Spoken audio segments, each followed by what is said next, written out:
Okay, so now let's look at what is the loan limit.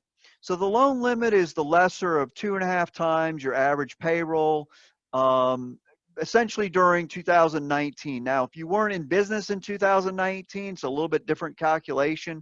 If you were in business for 2019, my particular lender used the average monthly payroll of the entire year of 2019, which is pretty standard. Um, or $10 million is the maximum of this loan program.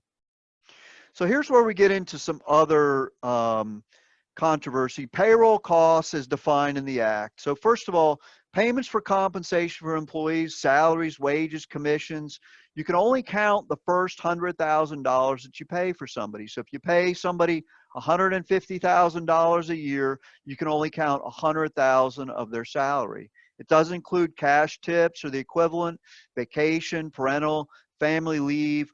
Although if you're getting a credit under the FFCRA, which is the new sick leave and expansion of FMLA laws that was the sort of the second stimulus bill that was passed, you can't double dip. So you can't count compensation for which you're receiving a tax credit under the FFCRA. You can count money paid for dismissal or separation. You can count group health benefits, including premiums. You can also count payment of retirement benefits, the 401k matching, things like that, as well as the payment of state or local tax assessed on the compensation of employees, not the withholdings for state and local tax, but if your business is assessed a tax on the compensation, that counts under that. Now, for sole proprietors, independent contractors, self-employed, it's the same thing. If you pay yourself, by definition, a sole proprietor is not going to pay themselves a W-2 salary. So essentially, it's the self-employment compensation. So last year, if you filed a Schedule C, which all sole proprietors should do, you just look at your net earnings from self-employment, and that would be the amount that you're eligible for the Paycheck Protection Program. Once again, limited to $100,000.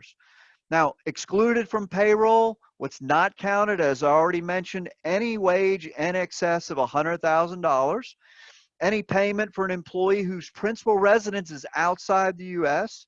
So if you have employees that work and live overseas, it does not count. What is not counted? Federal employment taxes imposed or withheld under Chapter 21, 22, or 24 of the Code between February 15 and June 30th of 2020. And this is where a lot of it gets confusing. Let me just mention first, the qualified sick leave wages, as I already mentioned, is not counted as wages. So the inclusion of or exclusion of income tax withholding and FICA tax has been a lot of confusion. In fact, the AICPA sent out an email. We have a CPA here at BlueSky that forwarded on, and they were actually wrong. A lot of people have been. It's very confusing. But the interim guidance from the SBA that just came out on, I guess, last Thursday night, does not subtract taxes withheld in the calculation, but neither does it allow for the FICA taxes to be added in that calculation.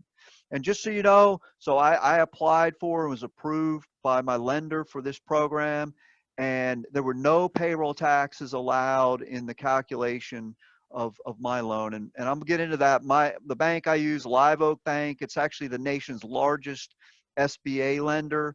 And so they've been working directly with the SBA on this program, and they've got a pretty good grasp on it. But there's been a lot of confusion. So when you're figuring out what your allowable costs are, you don't have to subtract out the employee withholdings, but you can't add in the payroll taxes that you paid.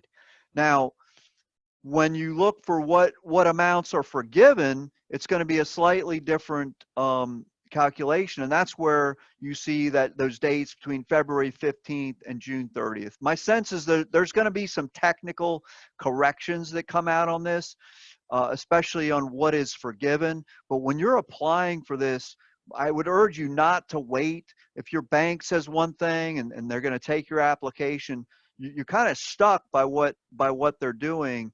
But this program is probably going to run out of money. In fact, Wells Fargo, because of the shenanigans they pulled with the mortgage lending previously, they actually hit their cap already. They were capped not because of this program, but because of some restrictions placed on them by the federal government. So you're going to want to get your application in, and whatever I say here or whatever the law says, the reality is your bank is the one that's going to approve you for the loan. So you're going to have to kind of follow that. And I would imagine there'll be some mistakes involved in that as well.